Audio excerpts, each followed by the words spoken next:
Welcome to my video series, Mastering Serverless Application Observability. I'm Julian Wood, a Senior Developer Advocate for Serverless at AWS.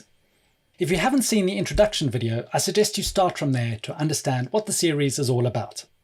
I also go through the demo application I'm going to be using to show how to add and use observability with your serverless applications. In this video, I'm covering the first data input to look at, metrics. And there are a number of available metrics without even having to do anything yourself, other than building your application, of course. But before getting ahead of ourselves and adding anything ourselves, let's have a look at the standard metrics AWS is gathering already. CloudWatch metrics comes with a number of standard built-in metrics. These are automatically generated when you use Lambda, API Gateway, and many other serverless services. Lambda has 13 built-in metrics covering various invocation, performance, and concurrency metrics. So you can easily see how many functions are executing, how long they are taking, and what kind of invocation errors you may be getting. There are some metrics for seeing how many functions are running at the same time, and some would only be populated if you're using particular features such as provision concurrency. API Gateway REST APIs gives you 7 metrics showing how many API calls you're receiving, along with error counts and cache details. HTTP APIs and WebSocket APIs gives you 6 metrics. I've highlighted some of the important metrics to get started with to see whether your components or any of them are unhealthy. Now with DynamoDB, I'm just picking this as an example. This is relevant for all of the other services. You also get a whole bunch of metrics data out of the box. That depends on what functionality you use. For DynamoDB, for example, this would be what indexes or what replication that you may have set up. Now, remember, all these kind of metrics are automatically generated, so you don't have to set up anything yourself. This is just part of the package when using managed services. So, after all the explanations, it's time to head into the AWS Management Console. So I'm looking at the CloudWatch section, and immediately there's an alarm that has been generated by AWS for something that's going on with DynamoDB. So not setting anything up, AWS is already notifying me. But what I can do is I can look at each product I'm using, so something like API Gateway, which we've been using in this application, and immediately I've got some information. I can hover over and I can see, for example, that FreshTracks here has had 19 invocations of this API. So there's a whole bunch of information specific here to API Gateway. And again, I can do the same thing for Lambda, and I can look at all the Lambda invocations, durations, and errors. But this is actually for all functions that are running in my account. So this may be a little noisy. So what I can also do is create a resource group, and I can then limit the view to basically my application. And a resource group is super useful. You can either use a CloudFormation stack or tags to group together different parts of your application. So again, here I've got invocation sums, errors, throttles. I can zoom in. I can look at the different Lambda functions that are involved in my application. But what I can also do is I can look at a cross-service dashboard. So the cross-service dashboard is not going to look per API Gateway or per Lambda. That's going to look at all services as my application is using within a single page. So in this account, there are a whole bunch of services, and I know I've got API Gateway, CloudFront, Cognito, DynamoDB, all these different types of services. Again, I could restrict it just to my application, which is within this account. And that at least gives some information. So here's a really good way that I can look at all of the different services within my application in a single place. So it's really easy to get a basic view of your application without having to do much, by just viewing the automatically generated standard out-of-the-box metrics. As helpful as they are, the built-in metrics are often not enough. You likely need more visibility into your application, and not just at an infrastructure or application level, to get that observability you're looking for.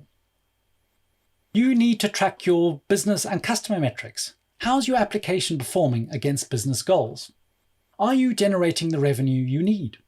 Are you getting enough people signing up for your awesome service? What's the customer perceived latency? Operational metrics are also super important for observability. How often can you safely deploy? How long does it take to recover from a failure? How often are you having to wake up your developers with an issue? What about other Lambda errors like caught exceptions which aren't counted as errors? How are you handling them?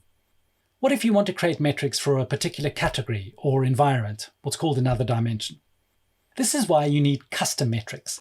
These are the metrics that are specific and important to your application. And you can generate custom metrics by instrumenting them in your code. Within your Lambda function code, you can use the built-in capabilities of the AWS SDK to call the CloudWatch API. You use the putMetricsData API call to write any custom metric you may want. This has also been improved recently with the embedded metrics format, which I'll cover in more detail in a video on logging. Time now to jump into the actual application code. I'm using VS Code here to look at the actual FreshTracks application, and we'll see where you can add some metrics. Here's one of the Lambda functions, parseXML.js, so it's written in Node.js, and this is a Lambda function which processes the GPS files. So what I do is I add a package dependency for the AWS embedded metrics format, and this is going to be the service and the code that is going to send the metrics off to AWS and to CloudWatch metrics. What I then do is I create a metric scope, and this metric scope acts as a wrapper for the function code. What we then do is set up a dimension and a namespace, and the namespace I've set to FreshTracks, and this is a way to organize the metrics. So we can create custom metrics for anything and use the embedded metrics format. And we may want to track function cold starts and warm starts if we want, if that's something too important to track from an infrastructure point of view. Although I will show later, for cold starts, there's another way to automatically track these using CloudWatch Lambda Insights, and you don't have to have something specific in your code. But what we can also do for our custom metrics is we can then set properties, and we can actually put then a specific metric. So what I've done, and I've chosen for this application, is to track a custom business metric, and we want to track each track that is being uploaded. So each time uploads a ski or snowboard or even a running GPS file, this will be tracked, and we will track that as one of our business metrics. My application is getting some traffic. I'm uploading a number of tracks. There are a number of maybe other users using my application. So I can head into the CloudWatch console and head over to the metric session. And here I can see all of the metrics that have been gathered for my application. I can see there's a custom namespace, which is what you'd seen that I'd set up in my code, called FreshTracks, and within here I can see all the custom metrics that have been generated for this application using the embedded metrics format. I can see here, I have that tracks uploaded metric that I was gathering, and I can plot and graph to my heart's content. So for example, I may want to look at over a 5-minute period, what it looks like to have what different tracks that have been uploaded over a line graph, and maybe as it was before for a longer period of time. And I can also choose to display this as a number. So there are a whole bunch of different ways to be able to plot, graph, and use those metrics on these dashboards. Another handy part of metrics is this Metrics Explorer. And the Metrics Explorer is a way I can explore the available metrics I have. So I can do here, and I can do something different. For example, I could look at Lambda by runtime, and this is going to start automatically pulling out some metrics for different Node.js versions for different parts of my application. And I could also plot and add these to various dashboards if I so wish. So we have some standard and custom metrics set up. We would likely want to alert on them to know whether something is going wrong or to find out if we've hit some kind of business number that's interesting. Remember, alerts don't have to be only for issues. For a simple example, I'm going to set up an alarm to alert on tracks uploaded. Within the CloudWatch console, I'm going to the alarm section and I'm going to create an alarm. I'm going to select the metric and use the same metric that we've been using as the custom metric we've been tracking, which is tracks uploaded. And I'm going to select that and select the metric. Now, what I'm going to do is I'm going to basically say I want to do the sum of all of the tracks uploaded over 5 minutes. And then I'm going to use a static value and say when this is less than 5, so less than 5 tracks uploaded over 5 minutes, I want to receive a notification. And I have an existing SNS topic, which is going to email me this notification. So if this alarm does trigger, this is going to let me know. Give the alarm a reasonable name so we can understand, and this alarm is going to be then created.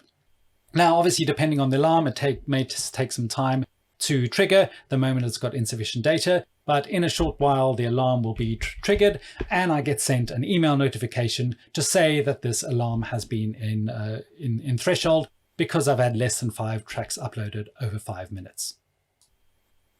You can also configure alarms via CloudFormation. Here's an example of an API gateway alarm, alerting on P99 latency if it's more than 1,000 milliseconds. This means you can set up your alerting as part of your application code. This is part of what observability is, building in ways to understand, view, and be notified from your application during your application development. Alarms can also be created using anomaly detection rather than static values. This works if there's a discernible pattern or trend to your application. Say you do food delivery, for example, and you know that you get a big spike on Friday night.